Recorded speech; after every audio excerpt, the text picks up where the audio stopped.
What's going on, guys? Today on this episode of TrailRecon, we have one very nice truck that we're going to take a really close look at. It's had a lot of modifications done to it. You know, I did a video a little while back and I said, hey, if there's any subscribers out there that have a rig that you want to take a look at, shoot me an email. And today we're taking a look at a subscriber who shot me an email. Jonathan, man, how you doing, man? Good morning. Good morning. Man, thanks for for hooking up with me and letting us take a look at your truck, man. This is a beautiful truck. Thank you. What do we got here? Well, it is a 2003 Avalanche. Then I bought it new. Okay. And just last year, basically, I decided to do something radical with it. It was set up as a street truck, and I was like, you know what? Either it's buying a new truck or doing something with this one, and I thought that it worked out better doing something with this one. So nice. Well, man, when you sent me the pictures, I was like, wow, you've done a lot of work to that. So that's really cool. So let's talk about all the specifics. What motor are you running in here? It's the 5.3 Vortex. Okay, you got a little bit of horsepower there? It came stock with around 285 horsepower, and then a few little things I've done in the engine that probably brought it up to like about 300, I would say. Okay, like another 15 horsepower. Very cool. And let's talk about some of the mods, man. What is this? This is a big bumper. What do you got? Yeah, it is. One of the parts about going off-roading was that I definitely wanted to have a winch. Yep. And so I went out online and I found this iron bowl bumper that they custom made for the Avalanche. Okay. So it's all iron. And you can fit the winch inside, and comes with the fog lamp recess places as well. Okay. And yeah, it's been amazing. It obviously helps a lot with the approach angle, which before I would just hit my old bumper, and so that was like one of the main reasons why I also wanted to get one. Nice. Well, it's a beefy bumper, man. It is. It's really heavy too. Two people have to lift it up. I mean, the truck is wide as it is already, so to be able to cover the width of the truck, you definitely have to have a big bumper on it. Nice. What winch you got under there? It's a Smittybilt and 10,000 pounds. Yeah. I haven't had to use it yet. That's good. But I've had to tension it and all of that. Sure. So. Well, I like how it's hidden in the bumper. That's pretty nice. Yeah. You got a couple of lights here. Talk to us about the one you got up on the windshield, I think. That's just an autofuel that I got off of Amazon. And so I put that one up there, and I put this one down here. And when I've been off-roading at night, it's basically like driving in the day. Sure. So what size is that one up there? That's a 52 inch. That's a 52, and this one's a 54. 54. Okay, and this one's by Auxbeam. Auxbeam, yes. Yeah, you're not needing for light, I'm sure. No. Okay, cool. And I got the fog lamps as well, which was like another pretty cool story, because the recesses here are 6 inches. Yeah.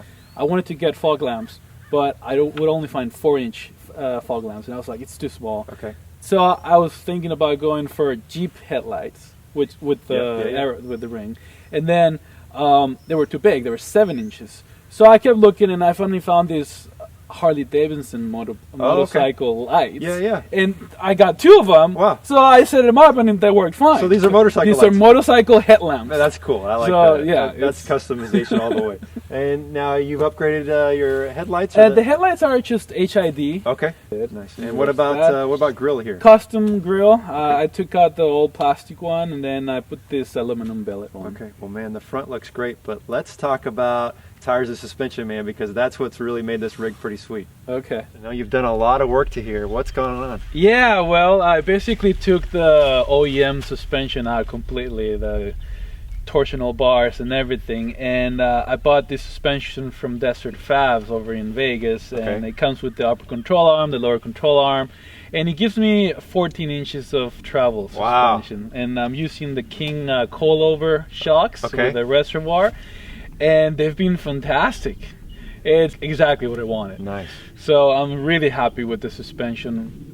In the back, I have new springs that were a little bit higher than before because of front suspension. Sure. And that gave me a few extra inches of travel in the back as well. And I'm using triple bypass in the rear. The truck rides super smooth on the street, and on the trails, it's just amazing. Awesome. And did you have to re-gear or anything like that? I until right now I have not had to. I think that the truck is powerful enough to handle, and then when I'm crawling and doing stuff like that, as soon as I put it on 4 low, the truck just moves forward. I don't even have to press the gas, so it's plenty powerful.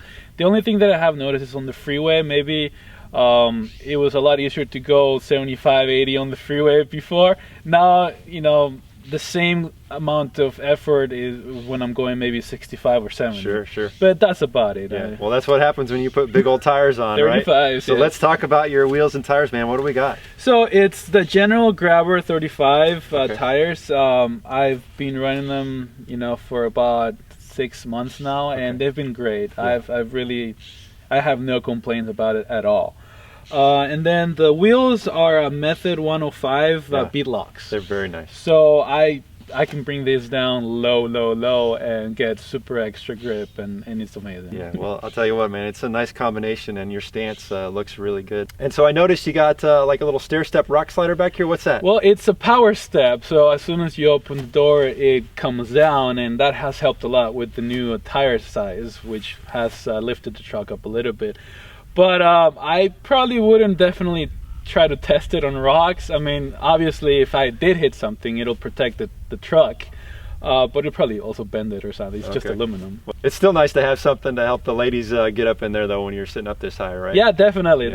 It helps a lot. Especially if there's like some kind of a deep rut under the truck and you step out or you want to step in, that definitely saves a lot of jumping up the truck. Nice, awesome. Well, let's go take a look at the rear, man. I got some good stuff back there. All right, man, so tell us, what have you done back here? What's going on? Well, starting with the tail lights, these are spider tail lights, and they're super bright at night. Yeah. And they go with the car as well really well. The original ones were just red everywhere. These were just nice clear with the same kind of gray. So it fits the truck pretty well. Nice. I really like them. Cool. I also did line of fire, the light bar, the brake light bar, the third brake light bar. Yeah. So that night is really nice, and once I go on reverse, it also turns on the LED white lights. Oh, nice. So I have extra lighting coming back because I haven't installed any kind of LED off-road lights in the back. I also have a camera, which is for the rear and for the front. Oh, nice. So that's in my in-dash unit that is inside the truck. You can actually watch the trail as you're driving. Yeah. Unlike a lot of new trucks where that goes off as soon as you put it on drive. Right. Yeah, well, you know, when you're going over obstacles, the camera's important, especially on a big rig like this. Yeah, no, like when you're going on steep things and you have no idea what's in front of you, it's like, okay, I can see there's something behind that. Yeah, I'm pretty happy for that. All right, nice. Now I know you've done some stuff inside. Show us what you've done in here. Yeah, sure. I made this custom sliding. Oh man, that's nice. So I just went to Home Depot and I cost it about $80 to do. I got some plywood, some carpeting, refrigerator wheels that are under the thing so that it can slide in and out. And this has helped a lot with luggage and stuff like that. But for going off-road, basically how I have set up this truck, since it's kind of like my daily driver, is that I like to be very mobile with it. So if I'm gonna, you know, put stuff in the back, I can't have all of these things, you know, have all the time. So I have this big chest that I put all my tools inside, recovery gear, anything that I'm gonna need in the while going off-road, and then obviously I tie it down so that it doesn't move around. Got the max track just in case I get stuck. The high lift jack, the big one, so the 60-inch one. It's a big truck as well, so I need the height.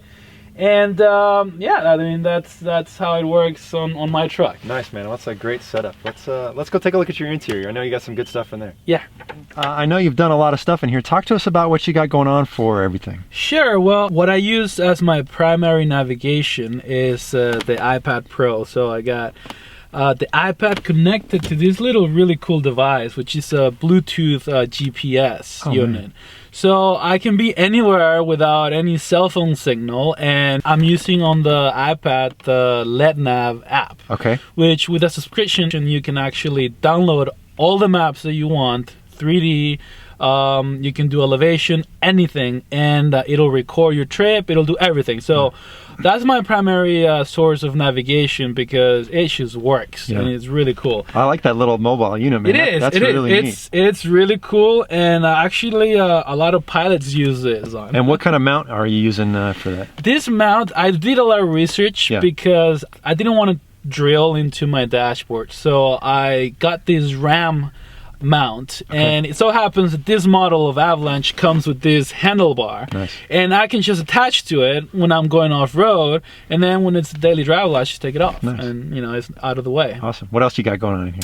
So for communications, I'm using the Rugged Radio's 20-watt radio here. Okay. Another addition that I did is this tire pressure gauge. Okay. It's completely wireless for each one of the tires, and it'll give you the real-time air pressure plus the temperature of the tires. And it's also solar charging powered, so it lasts for 2 months without a charge. So it's pretty cool. Okay. And your stereo head unit, that's upgraded? That stereo unit is a in-dash touchscreen that I put in myself. It's a Kenwood. And that comes also with a Garmin Maps. So that's kind of like my backup in case something, you know, catastrophic was to happen. I still have that unit that you get a lot of the trails out there as well. Nice. So overall, that's kind of about it. Looks good in here, man. I like it. I like your setup. Thanks. All right, man, I know you've done quite a bit of modification in here. Talk to us about what you've done. Okay, so like we mentioned, is the 5.3 Vortic engine, and what I did is I set up a volant cold air intake to begin. This was like my first mod. Then I did also a throttle body spacer back there.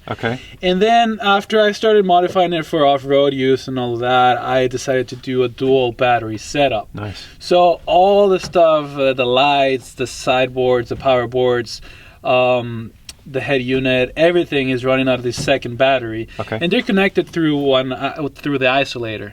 So you know, they'll charge both when they're on, but only this one will discharge when the truck is off. The other modification I did to the engine were the JBA headers, which are connected to a catback Gibson system. That's what I said, that the engine probably had a little bit of extra power from the OEM specs. And a little extra rumble too, right? That's for sure. Nice. That's for sure. Well, you know, man, the engine's dirty, so that lets us know this thing's been getting off-road quite a bit. I like it. Nice, very nice, man. Yeah, thanks. Thanks a lot. All right, man, so you've done a lot of great cool stuff to here. What's been your favorite thing you've done to the truck? I think definitely the suspension. It just changed the truck completely from what it was before, and now I can do everything that I do now because of it. So I'm very happy with it. Nice. Well, it looks great. What's next? Well, I've been thinking about a couple of things. One of the things that I would like is to have more power, obviously, so that maybe a supercharger coming in the future. But one thing that I do need is new fenders, because with those 14 inches of travel, that does hit on the fender that I have right now. So. Okay, I gotcha. What's been kind of the stickiest situation you've been in this truck? Actually, one of them was when I was doing the B Canyon over in Hemet. And I decided to try the Indian Hill Trail, and I started going up with that, and as soon as I got to a really tight part, I was like, I don't think I'm gonna be able to make it by myself, you know. So I was like, whoa, I can't really go back, I can't really go forward. So I just had to try to muscle the truck, and then there's now a turnaround. I'll just let you know that.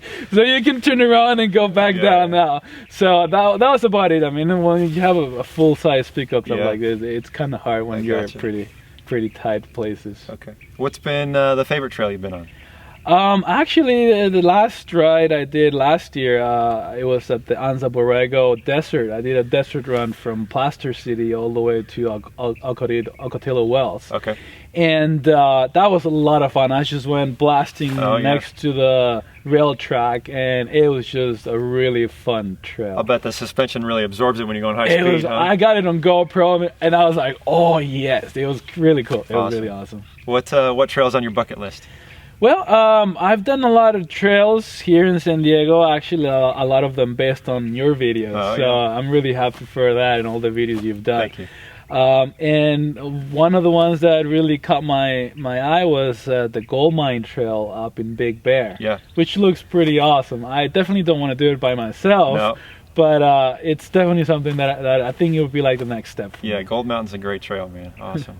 Well, man, thank you so much for letting us take a look at your truck. It's awesome. I love it. It's probably the coolest Avalanche I've ever seen, man. So it's very nice. I look forward to seeing what you're going to do in the future. Thanks, awesome. Thanks for coming out today. I really appreciate it. All right. I hope you guys have enjoyed this video. This is one cool truck, and man, it's so awesome taking a look at folks' rigs. If you're a subscriber to the channel and you're in Southern California and you'd like your rig highlighted here on TrailRecon, head over to our website and shoot me an email, and so we'll see if we can work it out.